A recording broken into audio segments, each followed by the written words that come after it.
I'd like to also now go across to Swati Tyagarajan, environment reporter and someone who's a former colleague of ours here at NDTV. And Swati, you've been reporting on the environment for decades. And, you always to report about how it's disturbing the environment, how it's going to come back, and there are going to be repercussions. And I really feel this time with this pandemic, we should realize this. There are repercussions to the disturbance, and the impact that we've had on the environment.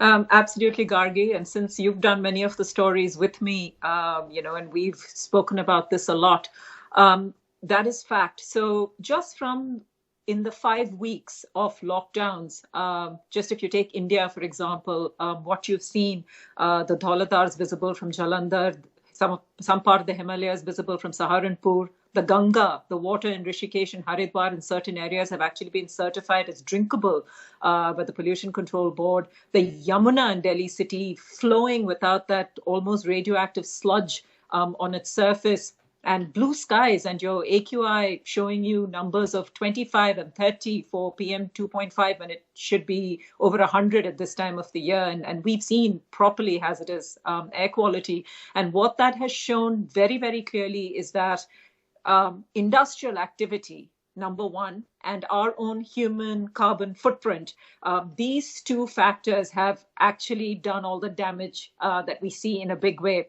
So I think there is no more hiding behind any kind of excuses or any kind of we can't do this and we can't do that when it comes to really making your policy and your regulations and your law very, very strong when it comes to giving industries permissions, get your environmental clearances right, get your green clearances right, look at what the impact of projects going to have on the environment. There's no more hiding from that because this is just way too evident.